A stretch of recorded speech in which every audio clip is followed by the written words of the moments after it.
e estamos na maior expectativa. E a cidade também, viu, Carla?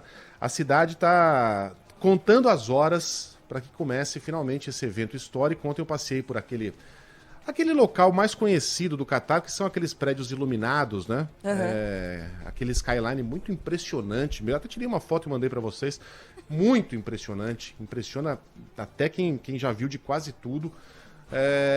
E os prédios projetam ali imagens de jogadores, as bandeiras das seleções, a contagem regressiva para a Copa do Mundo. Faltavam ontem 5 dias, hoje faltam 4. Mas o que a gente vê aqui é uma cidade em obras, né? Um finzinho de obra com muita martelação, muita parafusação, muita madeira sendo colocada, muita tintura sendo espalhada, né? Aquele sprint final para que a cidade esteja pronta. Agora, pelo que eu vi ontem, vai ser um espetáculo deslumbrante, né? O que a gente vai ver, eu tenho a impressão, visualmente, será a Copa mais impressionante de todos os tempos, né? Tô me referindo, obviamente, à tecnologia, ao espetáculo visual, às queimas de fogos, né? Se será uma grande Copa em campo, aí só os 52 jogos vão dizer. Mas como é que você tá, Carlinha? Você também teve um feriado ótimo, que eu já soube. Feriadinho, coisa pouca ali, mas tudo bem, foi ótimo, Megali. Tô super descansada, botijão cheio, já diria o nosso colega Dirceu Maravilha. Eu gostei, deixa eu contar para o nosso ouvinte, o Megali de fato mandou essa foto. A Sheila Magalhães, cadê a Sheila, né? Primeiro, vamos dizer que a Sheila está em Abu Dhabi, participando de um congresso internacional de jornalismo, daqui a pouquinho. Nós estamos insuportáveis. Não, insuportáveis, vocês não têm ideia.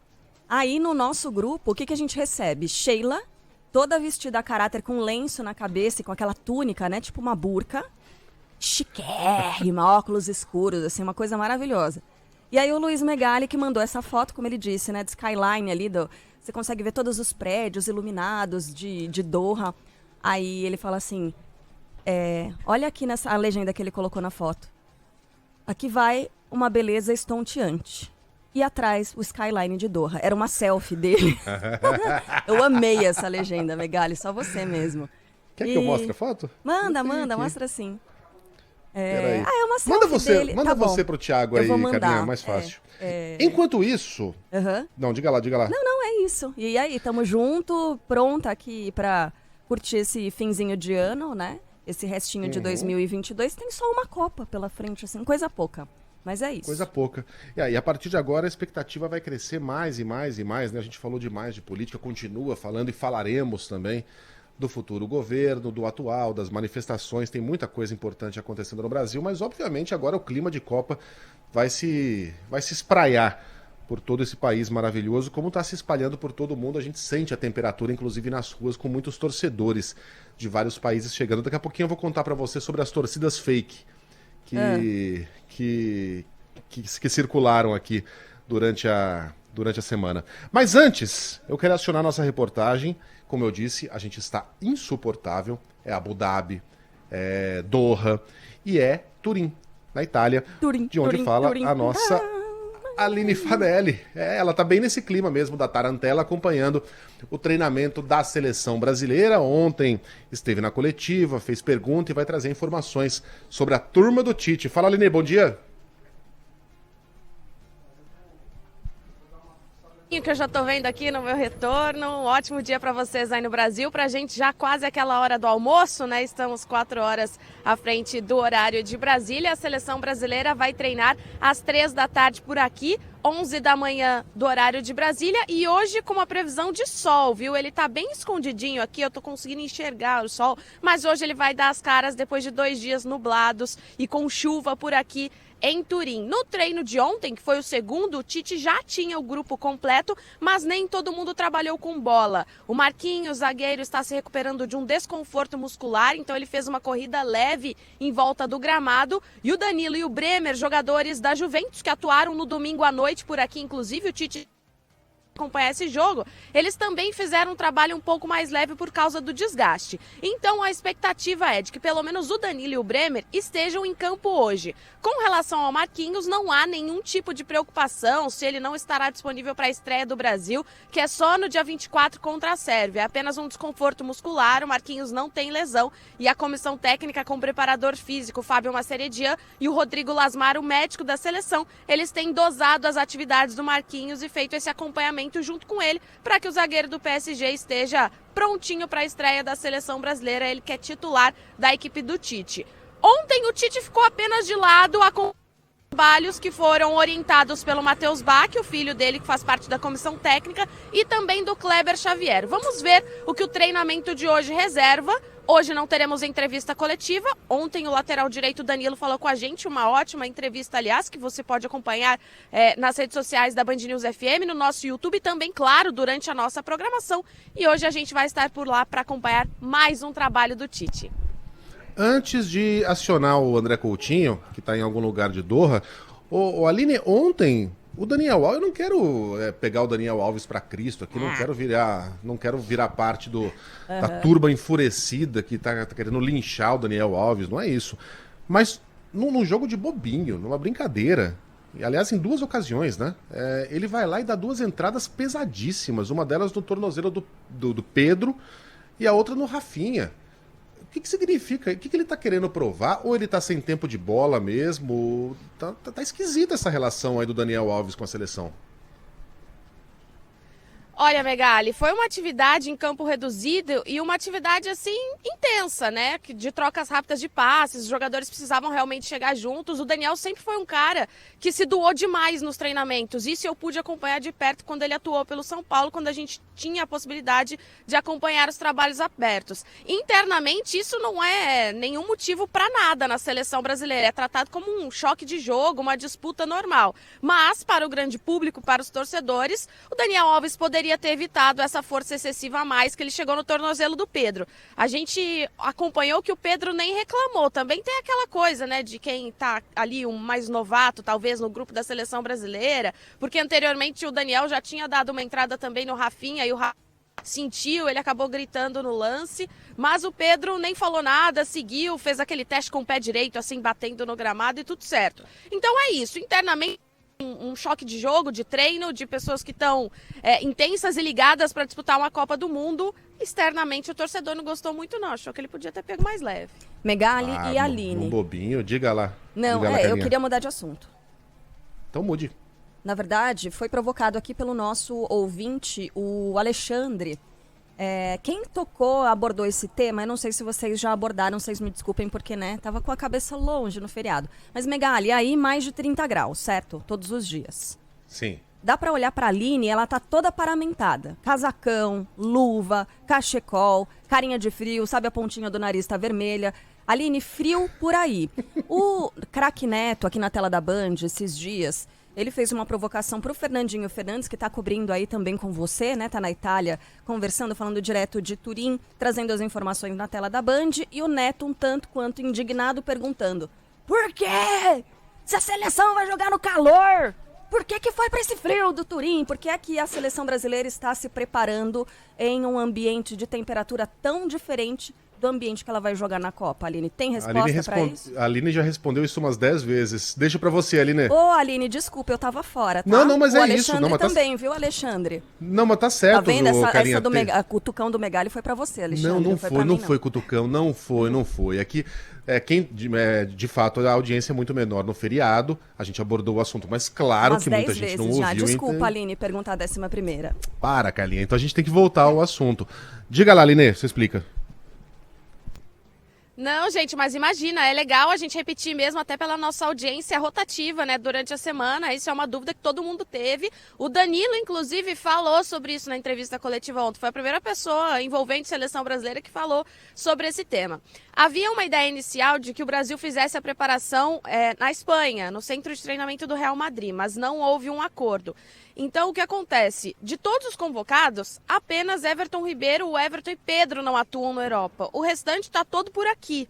E aí, pela questão da locomoção, de chegar mais rápido, fácil até aqui, o Danilo até disse que os outros jogadores, eles estão em climas parecidos com esse de Turim. Então, para eles, não tem grande mudança, não tem grande diferença do que eles já estão acostumados. E aí, pela facilidade depois, para ir a Doha direto, um voo de mais ou menos 6 horas saindo daqui, um voo fretado. Então, por isso, porque como essa preparação antes da chegada ao Catar, ela é um pouco mais curta, de apenas 6 dias, um tempo bem pequeno com relação ao período que o Brasil já teve em outras Copas. Essa questão deles chegarem mais rápido aqui, em voos de 1 hora e meia, 2 horas, e para começar logo esses trabalhos, foi o motivo principal. Além, claro, da estrutura que a Juventus proporciona. É um hotel dentro do centro de treinamento, eles têm tudo à disposição, não precisa sair de lá para nada. Saiu do hotel, passou pela academia, já está no campo. Então, tudo isso envolveu essa escolha da CBF pelo centro de treinamento da Juventus aqui em Turim.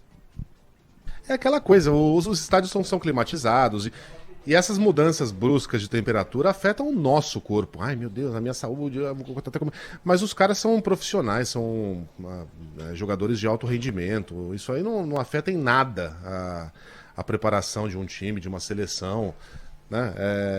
Essa mudança brusca de temperatura para os caras não representa absolutamente nada. Só a gente que sofre.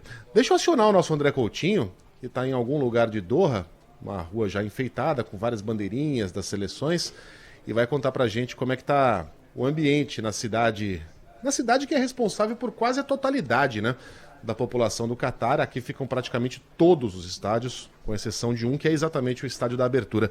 E aí, Coutinho, onde é que você tá e o que você tá vendo de bom por aí? Bom dia. Tudo bem? Bom dia, Megali. 1h13 agora aqui de Doha, no Catar. Eu tô naquele que vai ser o lugar, tenho certeza absoluta, mais característico, que vai acompanhar o maior número de torcedores internacionais. Mas agora, como eu disse, 1h14, está 34 graus a temperatura. Eu consegui encontrar aqui uma sombrinha debaixo desse totem oficial da Copa do Mundo para poder suportar realmente o calor. E aqui em Doha, no Catar, é curioso que as coisas, os eventos, todas as situações, espetáculos e eventos mesmo, paralelos à Copa do Mundo ou da Copa do Mundo, começam depois das 4 horas da tarde, que é porque o sol já está um pouquinho mais baixo. Então aqui, imaginei que fosse encontrar uma aglomeração já de torcedores, uma festa, etc e tal. Para quem está nos acompanhando na live, não tem quase que uma alma viva por aqui, está um silêncio danado, mas alguns vendedores vieram com curiosidade de saber de onde eu sou. Agora há pouco veio um rapaz, andou até mim, ficou rodeando, e aí perguntou, Argentina? Aí eu falei, não, Brasil. Ele baixou a cabeça, triste, e saiu, simplesmente. Quando eu falei Brasil, eu falei, agora ele me abraça, agora vai ser a festa. Não, ele saiu. Ele estava esperando que eu fosse da Argentina e ficou deveras decepcionado aqui com a reportagem da Band News FM em Doha, no Catar. Aliás, por falar em chegada de torcedores, né, quem está chegando aqui são as delegações. As delegações estão chegando e ontem à noite chegaram mais 2 delegações de seleções importantes que têm chance de ir longe nessa Copa do Mundo. A primeira delas, e acho que a gente vai colocar também na nossa live algumas imagens cedidas pelos sites oficiais das confederações, foi a Inglaterra. A Inglaterra foi uma das seleções que chegaram ontem à noite. Harry Kane, o furacão, que jogou muito na Copa da Rússia em 2018, chegando por ali, e depois os jogadores sendo recebidos por funcionários já no hotel aqui em Doha, no Catar. E logo depois que pousou o avião vindo de Londres, da Inglaterra, vem um avião vindo de Amsterdã, na Holanda, seleção holandesa de futebol, também já está na casa. Virgil van Dijk, zagueiro do Liverpool, atrás ali do técnico Louis van Gaal, e esse é o Memphis, que não gosta de ser chamado de Depay, porque brigou com a família, tem um problema, então é Memphis, atacante da seleção holandesa de futebol, mais 2 seleções que já chegaram. Megali, das adversárias do Brasil, só a Suíça. Suíça chegou anteontem, naquele jeito suíço de ser, sem muita festa, sem muita alegria, concentrado. Suíça que vai jogar a segunda partida contra a seleção brasileira. Sérvia e Camarões, Sérvia primeira adversária, Camarões terceiro adversário do Brasil, vão chegar só no sábado, junto com a seleção brasileira. Bom, e na França, mais uma baixa importante, hein? A seleção atual campeã, que já havia perdido o Pogba, o Kanté, agora perdeu o Nkunku. Já até imagino os trocadilhos na cabeça da Carla Bigato. O Nkunku tá fora da Copa, também sofreu uma lesão. É um atacante, foi o melhor jogador da Bundesliga em 2021 e 2022. Não vai jogar a Copa do Catar. A maré tá feia para a seleção francesa, que é a atual campeã. É um jovem realmente muitíssimo promissor. Megali. Muita gente acha que é um fenômeno. Diga, Coutinho. Não, só esses desfalques constantes da seleção da França, né? Quando eu estava no navio, havia muitos franceses por lá e eu conversava com eles e eles estão muito pessimistas. Mas eu nunca vi uma nacionalidade tão pessimista para uma Copa do Mundo como estão os franceses. Um deles me disse, a França é imbatível com Kanté e Pogba, e ambos estão fora da Copa. E agora o Kimpembe, agora o Nkunku, são desfalques realmente que vão ser muito sentidos por essa fortíssima seleção da França. Muito bem. Daqui a pouquinho a gente volta às ruas do Catar, daqui a pouquinho a gente aciona novamente a nossa Aline Fanelli. Fosquinha tá cheio, hein, Carlinha Bigato? Vamos nessa? Vamos que vamos.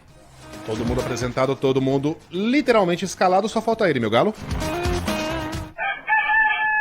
Toca a bateria.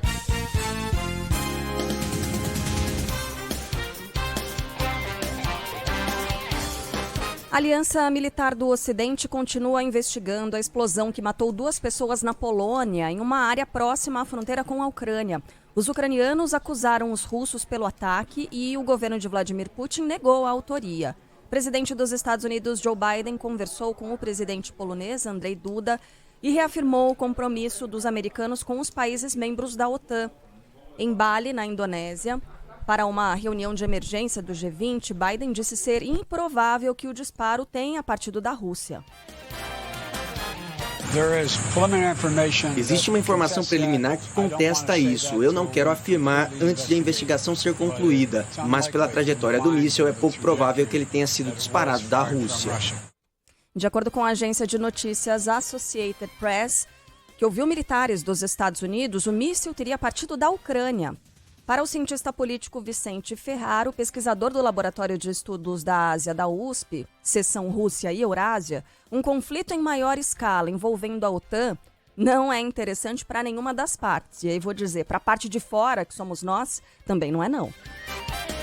É muito improvável que haja uma escalada agora, principalmente pelo fato de isso provavelmente ter sido um acidente, a Rússia não ganhar em nada com esse ataque, né? Ou seja, esse ataque não atingiu algum alvo estratégico da OTAN, algum alvo militar da Polônia, e não há interesse de nenhuma parte de que haja um conflito direto entre potências nucleares, né? Em que haja um conflito direto entre a OTAN e a Rússia.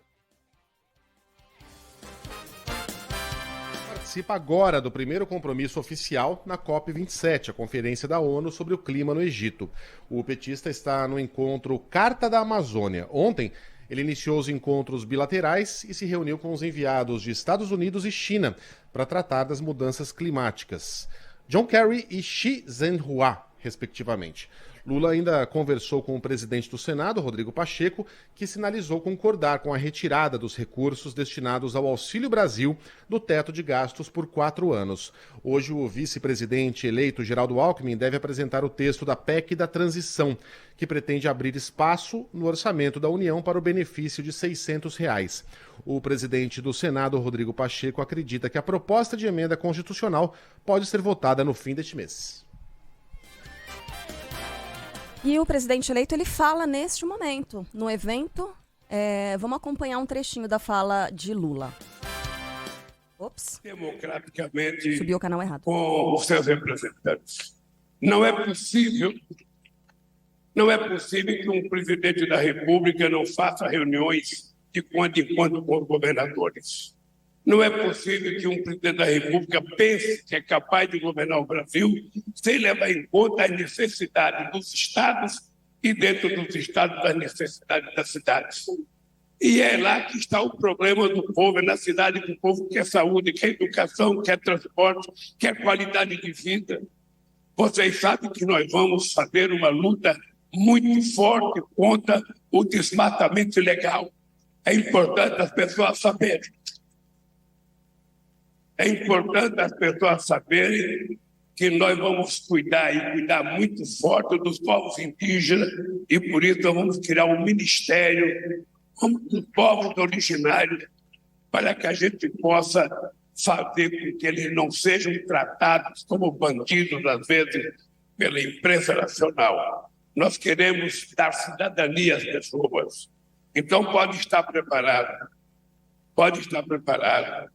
que nós vamos conversar com os governadores.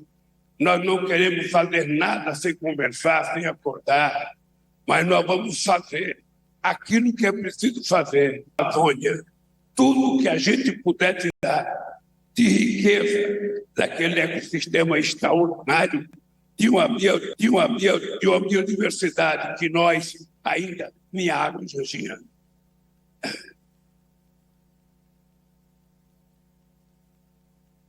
Bom, aí o presidente toma um golinho d'água. E uma biodiversidade que nós ainda não conhecemos ela totalmente. Então, nós queremos efetivamente dizer para vocês se a Amazônia tem o significado que tem para o planeta Terra.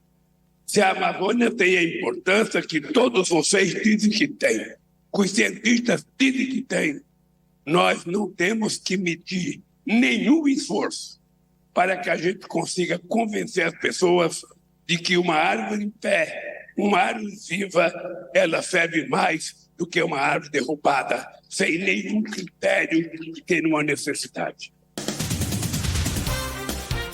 Um trechinho, então, da fala do presidente eleito Lula na COP27, falando direto do Egito. Ao lado dele, governadores, um de cada lado. A Fátima Bezerra, que é governadora do Rio Grande do Norte, ao lado o Helder Barbalho, que é governador, são governadores eleitos na Ilha do Pará. Eles fazem parte do consórcio Amazônia. Então, eles estão acompanhando o Lula nessa viagem ao Egito justamente para a COP27. É a conferência que discute o clima no planeta. E ao longo aqui da programação a gente vai trazer um resumão, né, também com as análises do que disse o presidente eleito neste evento internacional. Nos outros destaques aqui do dia, o Tribunal de Contas deve entregar hoje ao vice-presidente eleito Geraldo Alckmin uma lista de relatórios com dados e informações para auxiliar a transição de governo. O documento vai apontar pelo menos 29 áreas da gestão pública que estão em situação considerada crítica, com riscos de fraude, por exemplo, e que por isso demandam uma atenção especial. O TCU também deve recomendar ao novo governo a realização de um pente fino no Auxílio Brasil, sugerindo que hoje existe um desperdício de dinheiro público. Um relatório preliminar do Tribunal Superior Eleitoral identifica uma irregularidade grave em uma doação feita ao PT pelo empresário que cedeu um jatinho para que Lula viajasse ao Egito para a COP27. De acordo com a área técnica do tribunal, o dono da Que Saúde, José Seripieri Filho, doou R$600 mil ao PT durante a corrida eleitoral e o partido teria desrespeitado o prazo de até 72 horas para informar o recebimento. A Justiça Eleitoral só recebeu o relatório financeiro 6 dias depois, em 3 de outubro, um dia depois do primeiro turno da eleição. Lula foi bastante criticado por viajar ao Egito na aeronave de um empresário, amigo dele. Em entrevista à Rádio Bandeirantes, o senador Humberto Costa, do PT, minimizou o fato. O empresário, ele é amigo do presidente de longa data, né? Ele também não tem qualquer tipo de atividade hoje que possa entrar em conflito com o que é papel do governo na área da regulação, nas suas ações. Portanto, em tese, não haveria qualquer tipo de conflito de interesses. Em tese, não. Na verdade, não há, não é? A gente falava ontem, Carla, pode não haver, né? Mas as aparências importam nesse caso. Amizade é aquela que você tem com aquele rapaz de 5 anos que chupava mexerica com você, que jogava bola no terreiro. Depois que você vira político, especialmente presidente da República, as amizades geralmente são movidas por interesse, não são amizades que vêm necessariamente do coração. Essa pode até ser uma delas. Acontece que esse senhor teve envolvido em escândalos de corrupção no passado. Lula preside um governo de um partido que ainda tem uma dívida moral com a sociedade, porque embora as condenações dele, Lula, tenham sido canceladas, o Petrolão existiu, o Mensalão existiu, tudo aquilo existiu, não foi uma fantasia inventada pela Lava Jato. Então as aparências, especialmente nesse momento de transição, são importantes. O PT tem condições de fretar um jatinho. Podia muito bem tê-lo feito, em vez de enveredar por esse caminho tortuoso, sinuoso, estranho, de favores prestados por empresários. A gente já sabe como isso terminou no passado. De novo, pode não haver conflito de interesse nenhum, mas não faz bem a um presidente eleito que ainda nem colocou a faixa deixar essa margem para uma possível interpretação equivocada da imprensa. Pior ainda se a interpretação não for equivocada, se houver aí um interesse. De qualquer maneira, não há boa hipótese, né? É bom a gente manter, no mínimo, uma aparência republicana e que o PT, com o dinheiro do fundo partidário, do fundo eleitoral, banque essa viagem. Tem condições, não havia a menor necessidade de o Lula criar esse problema para ele mesmo. Como o Reinaldo Azevedo estava dizendo mais cedo, né? Tem algum tipo de impedimento legal nisso? Não tem. Não. Ele tem que responder a alguma legislação, improbidade administrativa? Não, ele não é presidente da República em exercício ainda. Então, legalmente, não. Tá tudo certo. Se a discussão é moral, né, como o tio Rei dizia, aí é uma discussão que a gente pode, de fato, se aprofundar. E aí, Megali, isso acaba chamando as outras discussões que a gente teve nas semanas anteriores com relação justamente aos nomes dos indicados, né? A gente tem um presidente eleito que, repetindo, não há nada de juridicamente errado nesse aspecto. Ele não está cometendo nenhum crime. Mas ele parece, dar banana para o que pensam as pessoas, né?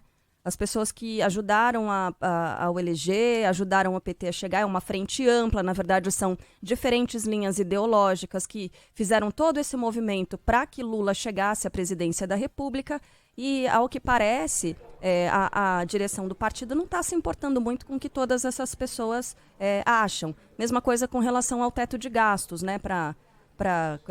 O furo do teto de gastos de forma permanente, temporária, mas que a gente sabe que seria permanente, para esse Auxílio Brasil que deve voltar a ser Bolsa Família. A gente sabe da necessidade de se ajudar as pessoas que mais precisam, que não têm o que comer. Eu já disse aqui, eu disse na sexta-feira. E eu acho que distribuição de renda, essa coisa de tentar combater a desigualdade, todo tipo de desigualdade, para mim, seria também a principal linha de qualquer governo. Mas é preciso pensar que esse governo não se elegeu sozinho. São muitas outras vozes que devem ser ouvidas, repito. Acho que a pessoa que está em vulnerabilidade, ela tem que ser sempre ouvida, tem que estar sempre em primeiro lugar. Mas há outras vozes também que deveriam, pelo menos, ser levadas em consideração, né, Megali? Então, vamos Sim, continuar. Diga. Então, o Lula precisa entender que ele não foi, diferentemente de 2002... ele não foi eleito em 2022 por aclamação. Naquela ocasião, sim, contra o Serra. Ele se elegeu com facilidade, as pessoas entenderam que era a vez dele governar o Brasil. Esse é o momento do Lula. Agora não. Ele tem os votos dele próprio, né? Ele tem os votos das pessoas que o admiram e o queriam muito de volta, mas há uma grande porcentagem de pessoas que votaram 13 que desconfiam muito de Lula, que votaram mais pela não permanência de Jair Bolsonaro do que pelo retorno de Lula. Então ele não está sendo aclamado, ele não tem um grande ativo popular que o sustente nesse momento, ele não faz nenhum favor a ele próprio e ao próprio governo ao entrar no jatinho de um empresário que já esteve enrolado com a justiça no passado e viajar até o Egito, né? As aparências importam nesse caso. Ele não faz nenhum favor ao próprio governo ao iniciar a sua transição dessa maneira. Bom, a gente vai para outros temas aqui. A Procuradoria-Geral da República aponta que o empréstimo consignado do Auxílio Brasil fere a Constituição brasileira. Os detalhes chegando com Leandro Aislan. O Procurador-Geral da República, Augusto Aras, defendeu em resposta ao Supremo Tribunal Federal que o empréstimo consignado do Auxílio Brasil é inconstitucional. Aras se posicionou em resposta a uma ação do PDT no STF, que pede o cancelamento do pagamento do consignado por meio do programa Auxílio Brasil. Para o PGR, o ato normativo abriu caminho para o superendividamento das famílias, configurando violação dos princípios constitucionais da dignidade da pessoa humana e da defesa do consumidor. O PL nega a autoria de um relatório que contesta as urnas eletrônicas. As informações com Natália Pazzi. O Partido Liberal, ao qual o presidente Jair Bolsonaro é filiado, nega que exista um suposto relatório pronto pedindo a anulação das eleições de 2022. O relatório, com a logo do PL, é assinado por Carlos Rocha, presidente do Instituto Voto Legal. O documento diz não ser possível validar os resultados gerados em todas as urnas eletrônicas de modelos 2009, 2010, 2011, 2013 e 2015. Em nota, a direção do partido afirma que o trabalho de fiscalização está em andamento e termina apenas em dezembro. Pelas redes sociais, a presidente do PT, Gleisi Hoffmann, afirmou que ganhar e perder faz parte da democracia e questiona se o relatório também pretende anular a bancada eleita do PL. O diretor da Polícia Rodoviária Federal é questionado na Justiça e a gente tem mais informações chegando com a Luana Bernardes. O Ministério Público do Rio pede o afastamento do diretor-geral da Polícia Rodoviária Federal, Silvinei Vasquez, por 90 dias. A solicitação foi feita através de uma ação de improbidade administrativa. No documento assinado pelo Procurador da República, Eduardo Santos de Oliveira Benones, o MPF alega que Silvinei teria usado indevidamente o cargo, assim como utilizado de símbolos e imagens da PRF para pedir votos de maneira irregular ao presidente Jair Bolsonaro durante a campanha eleitoral. O inquérito foi enviado ao Tribunal Superior Eleitoral para análise de eventuais crimes eleitorais. O feriado em comemoração à proclamação da República é marcado por protestos por parte de apoiadores do presidente Jair Bolsonaro. Os manifestantes que insistem em não aceitar o resultado das urnas se reuniram em frente a comandos e quartéis militares em capitais como Brasília, São Paulo, Rio de Janeiro, Belo Horizonte e Salvador. Nos protestos foram vistos cartazes pedindo a intervenção das Forças Armadas. Na capital do país, uma equipe de reportagem, ou da Jovem Pan, precisou ser escoltada depois de ser hostilizada por manifestantes. Quem reapareceu para celebrar os atos foi o general da reserva, ex-comandante do Exército, veja só, Eduardo Vilas Boas. Em uma postagem no Twitter, o militar disse que os atos são contra atentados contra a democracia e tratam do que ele chamou de dúvidas sobre o processo eleitoral. Cria cuervos e te sacarán los ojos.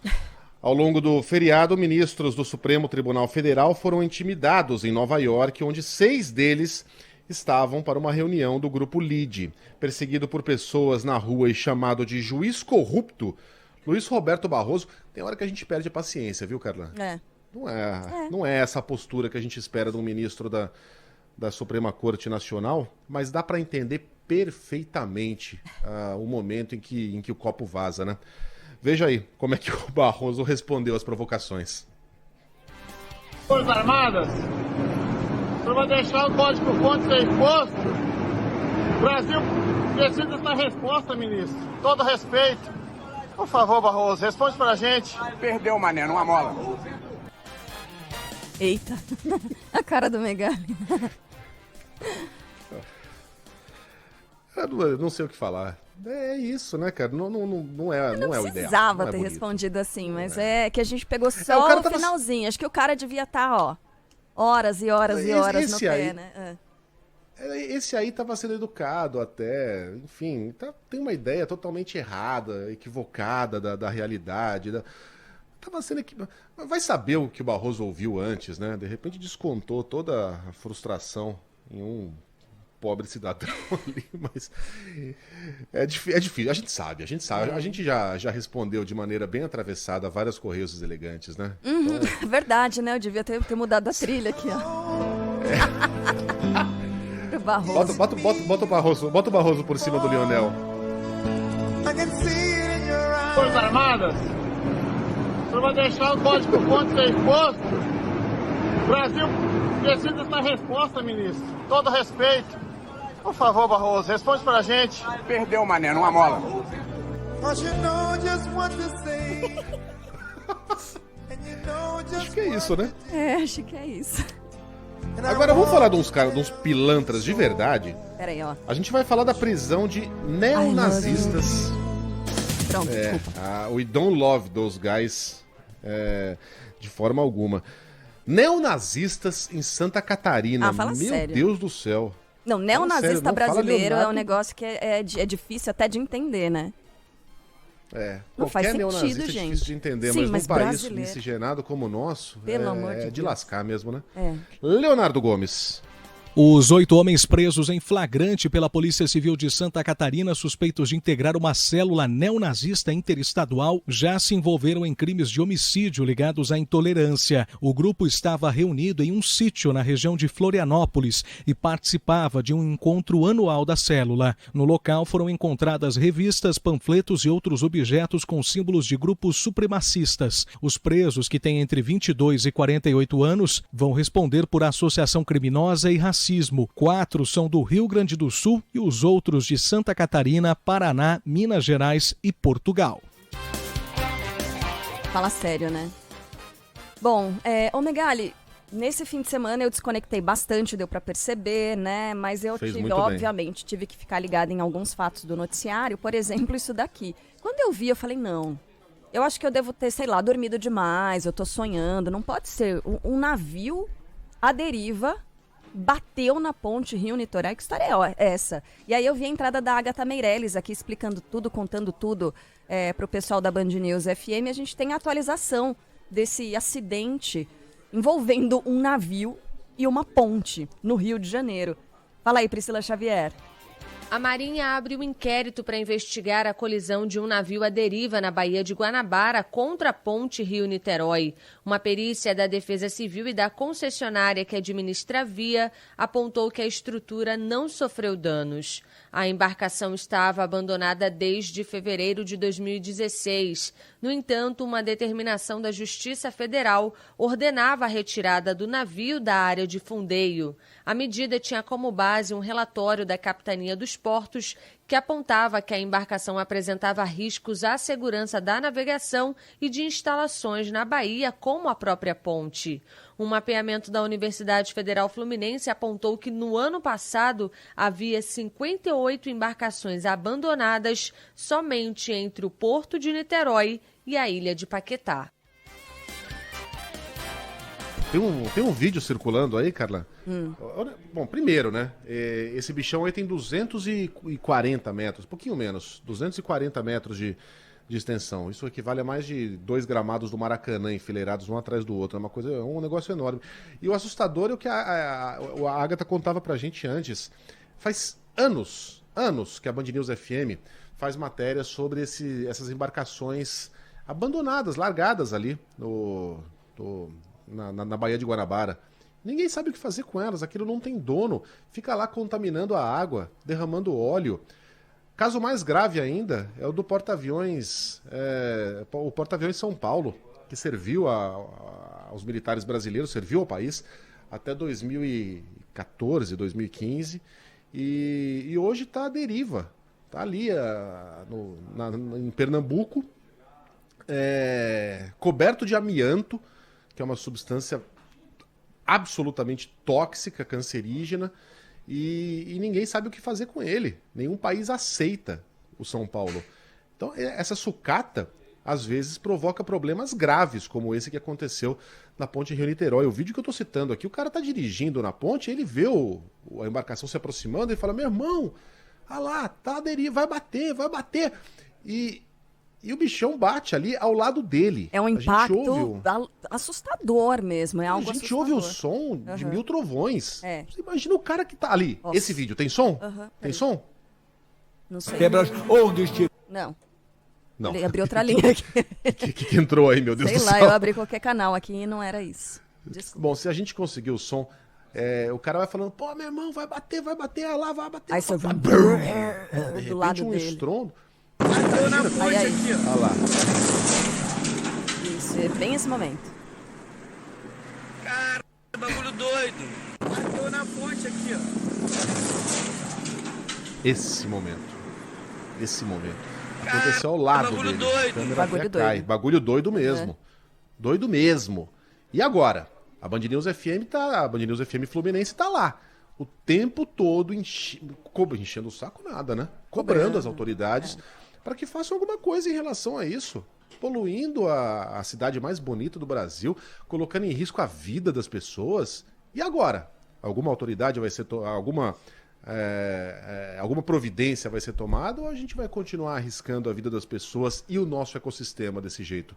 É uma barbaridade. E esse Agora, é um tema que não é de hoje que a Band aborda, viu, Megali? Ontem eu estava assistindo ao Jornal da Band, quando entrou esse assunto, o Jornal da Band resgatou um take de 2017, com o nosso saudoso Ricardo Boechat apresentando o Jornal da Band e falando sobre essa sucata que está à deriva, né, na Baía de Guanabara, um problemaço que já era naquela época, você veja só, 2017, 5 anos depois, e a gente tem o tal a tragédia anunciada, né? E a tal da tragédia anunciada. Pelo menos ninguém ficou ferido, ninguém se machucou gravemente. Isso poderia ter sido, de fato, uma tragédia enorme. Ô, Carlinha, agora que você falou, você sabia que hoje, antes de chamar a Sheila tá conosco. Hoje me bateu um apertozinho no coração, sabia? Porque a última Copa que eu tive no IBC, o IBC é da onde a gente tá falando, tá? O Centro Internacional de Broadcast. De transmissão. International Broadcasting Center. Foi em 2010. E quem é que estava ao meu lado? Boechat. Ele, né? A gente fazia todos os dias o nosso noticiário, esse noticiário da manhã, direto da África do Sul. Uma época muito boa. Depois a gente saía para passear. Ô, Megali, só uma coisa antes. Sheila. Gente, tá acontecendo. O navio que bateu na ponte. Só falta agora a Carla falar que é culpa do Lula. Valdir mandou essa mensagem. Está acontecendo, gente! Agora virou, né? Agora virou. Ai, não vai falar que é culpa do Bolsonaro? Ai, que gente... Mudou. Não, Valdir, fica Sheila com a gente, Magalhães! Quando eu falo que a gente tá insuportável... A Sheila tá em Abu Dhabi. O que aconteceu? A gente passa anos e anos, né? Todo mundo no mesmo estúdio e de repente parece que... E vai um pra cada canto, e é Turim pra cá, é Doha pra lá, é Carla no spa. E agora a Sheila falando de Abu Dhabi. O que você tá fazendo aí, Sheila? Cara, bom dia pra vocês aí, bom viu? Dia. Um beijo, Megali, um beijo, Carla. Tô com saudade de vocês, saudade Também. dos nossos ouvintes. Mas finalmente a gente conseguiu reunir o Rivotril, ainda que desse jeito, né? Remoto. Mas, gente, eu estou aqui em Abu Dhabi, onde está acontecendo o Congresso Global de Mídia. É um congresso enorme, primeira vez que isso acontece, né? Isso mundialmente. A gente tem 1.200 jornalistas por aqui, são 170 emissoras do mundo todo representadas, com estandes, enfim, estúdios montados por aqui. E aí tem um monte de coisa bacana para a gente conversar, para a gente trocar ideia, para a gente trocar de experiência por aqui. Tá bem legal, viu? São 150 palestrantes ao todo. E, enfim, quando eu falo de troca de conteúdo, troca de experiência, aí tem de tudo, tem palestras desde combate à desinformação, fake news, mas também uma preocupação importante com presença da mulher na mídia no mundo todo, sobre a importância de diversidade na mídia, tem discussões bem pertinentes acontecendo por aqui. Que mais? Muito uso de tecnologia, de novas tecnologias. Eu estava vendo ontem, por exemplo, tem uma emissora que está testando o metaverso. É uma emissora de jornalismo, né? Como é que você pode se aproveitar disso? Como é que isso barateia os custos de empresa? Enfim, tecnologia 3D também sendo utilizada pelas empresas. Tem muita coisa bacana rolando por aqui, viu? E o legal é que, assim, além das discussões todas que eu falei são super importantes, hoje eu vi uma palestra aqui de uma jornalista ucraniana que trabalha há 20 anos na Ucrânia e está desde fevereiro cobrindo o conflito na Ucrânia, né? Mãe de 3 filhos, o marido dela, soldado, está lutando. Então foi uma palestra, assim, de chorar. E além disso, como eu falei aqui, como as emissoras também estão se apresentando, mostrando novidades, novas tecnologias, está bem legal, viu, gente? Está bem legal. E aí eu vou contando ao longo dos dias e para nossa audiência também nas redes sociais, vou contando um pouco dessas novidades e mostrando um pouquinho dos vídeos que estou gravando por aqui. Ô, Sheila, eu falei um pouco mais cedo, citei as nossas imagens, né, ali. A gente tá vendo, quem tá acompanhando pelo YouTube tá vendo tudo isso que a Sheila tá descrevendo aí, muita tecnologia, né, muitos equipamentos diferentes. A Sheila mandou vídeos aí usando aqueles óculos de realidade aumentada, né, Sheila, em que você consegue ver tudo em volta ali. O que você tava vendo quando você colocou aqueles óculos? Como é que é Pra que exatamente isso pode funcionar pra gente?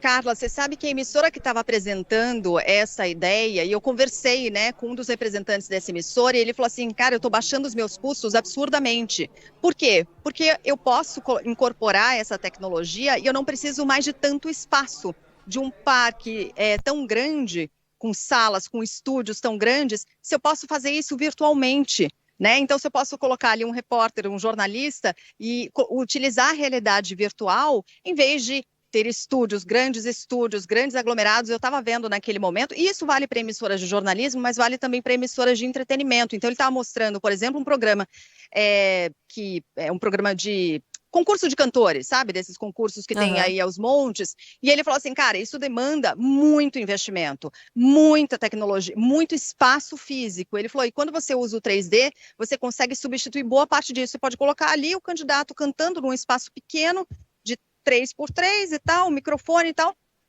Trabalha a qualidade de áudio, evidentemente, mas você economiza muito em relação àquilo que você precisaria fisicamente. Então, essa tem sido a experiência que eu observei aqui, uma das experiências, né? Cirurgias remotas. Né? Há a possibilidade, hoje teórica, né? Não prática, mas de que você realize uma cirurgia à distância. O médico usando esses óculos, né? Usando uma luva que comanda um braço eletrônico ali em frente ao paciente e pronto, você faz uma operação. Né, utilizando a expertise de um médico que está do outro lado do mundo. Eu hoje não colocaria nenhum órgão interno meu à disposição de uma experiência dessas, mas é um negócio que daqui a 10, 20 anos talvez seja corriqueiro. É um admirável mundo novo. Mas quando você coloca esse troço, eu tenho a impressão que a Sheila tá experimentando ali o suprassumo da tecnologia, né? Abu Dhabi, coisa e tal. É real? Você tá vendo o mundo real mesmo? Eu nunca experimentei esse troço. Cara, você sabe que assim, é um desafio ainda. Gente, tô falando muito cara, né? Desculpa, gente. Tô excessivamente à vontade, não, né? Desculpa. Isso tá intimamente ligado ao valor da sua viagem. Cara, manda ver. O delay é terrível. Hello! Mas assim, o que a gente está vendo aqui, qual que era a pergunta mesmo, Luiz Megali? Me desconcentrei porque falaram aqui comigo também no entorno, tô um pouco alto e atrapalhei outra transmissão. Porque eu fico imaginando, peraí, eu fico gargalhando. Olha o delay, gente, calma. Eu fico imaginando que eu vou colocar aquilo e ver um monte de personagem quadradinho, com umas articulações esquisitas, lembra daquele Second Life? Eu fico com a impressão que eu vou ver isso, mas me disseram que não, que você tá lá numa segunda realidade mesmo. Esse é um desafio, e aí a empresa tem a possibilidade de fazer algo mais próximo do real, e a empresa pode trabalhar o que quiser, na verdade, né? Então, o que eu estava conversando com um representante dessa emissora, ele falou assim, porque é um universo de possibilidades, isso amplia muito o que a gente tem de possibilidade. Pode ser mais parecido com um desenho? Pode. Pode ser mais parecido com o real? Pode. Tudo pode. Essa é a questão. É um ambiente em que tudo pode. Aí também tem outra parte de discussão ética sobre isso, também tem palestras por aqui em relação a isso. Então tem bastante coisa, viu? Eu estou dando um exemplo, mas tem vários exemplos aqui de uso de tecnologia. Sheila, você vai entrar conosco no Correio Deselegante? Não, o Sandro Badaró tá Olha, eu tô à disposição de vocês. Mas o Sandro Badaró não quer. Opa, eu já mandou um correio deselegante pra ela. Tá bom. Com outro Sandro mandou o seguinte. Eu tô à disposição de vocês até às 9 da manhã. Megali, se cuida que a Sheila vai te substituir por um bonequinho 3D. É inevitável, gente. E você sabe que eu fiz imagem de robô, porque aqui outra coisa que eles estão testando é o repórter robô. Isso já é testado já há algum tempo, né? E aí depois eu fiz vídeo aqui, depois eu mostro para vocês, mas é um repórter robô. Tem a ver com automação de notícias, de inteligência artificial para fazer, não para apresentar jornais, isso não, mas para fazer algumas notícias e tal. Sabe o trabalho da Sara Tavares, Pablo Fernandes, fazer as manchetes? Então, Sheila, Sara, talvez. Tá ouvindo? Eu já tava achando que era eu aqui, não com o charme da Sara, né? Já que a gente tá internacional, isso olha... ainda não. A nossa potato tá assando, viu, Carla? Se não tá. Sheila, vambora, gente. Gente, falando sério, tá super atrasado, mas eu tô à disposição de vocês. Até às 9 eu tô sentadinha por aqui. Precisou, chamou, eu tô por aqui, tá bom? Fechou. Fechado.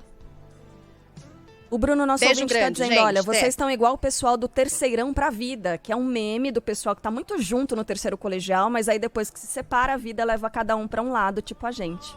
Megali tá no Catar, a Sheila tá Ah, tá em Abu Dhabi e eu tô em São Paulo, em Cabreúva. Mas a... Do terceirão pra vida, é isso. Voltamos logo. Futebol, com Milton Neves. Oferecimento Casa do Construtor. Aluguel de equipamentos. Ligue 0800 200 0217. Sicredi. Conheça a primeira instituição financeira cooperativa do Brasil. Sicredi. Gente que coopera, cresce. E bet7.com. É pé quente? Acesse bet7.com e siga seu instinto.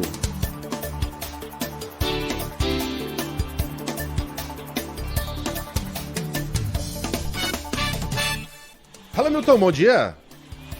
Muito bom dia, Megali. Como é que vai, Carla Bigato, hein? Bem, eu falei já do Paulo Roberto Falcão, o rei de Roma. E agora, tomara que ele venha a ser o segundo rei da Vila Belmiro. Falcão foi convocado pelo Santos, contratado pelo Santos para supervisor, orientador ou coisa parecida. Não! Falcão tem que ir pro banco de reservas. Já tivemos... Ele já foi rei de Roma, continua sendo, e tomara, repito, que ele vire um Pelé 2, né? Guardado as proporções e tal, porque ele não joga mais, mas o Falcão jogava uns 68, 71% do Pelé, viu? E é uma marca impressionante. E ele ontem me ligou, rapaz, e ele mas parecia um juvenil ao telefone. Ligou pra mim, eu sou um santista declarado, apesar que eu escondo muito, né? Mas foi emocionante, viu? Foi emocionante, sim. Abraço pro Falcão e boa sorte na minha Vila Belmiro. E o futebol feminino, hein? O Brasil marcou no fim, rapaz, na Arena do Corinthians, na Neoquímica, e venceu o Canadá. Essas meninas estão demais, hein? E olha que não temos mais a Marta, né? Que é uma Pelé, uma espécie de Pelé, sem dúvida alguma. Grande quarta-feira, que siga aí a nossa semana, um pouco mais curtinha. Tchau.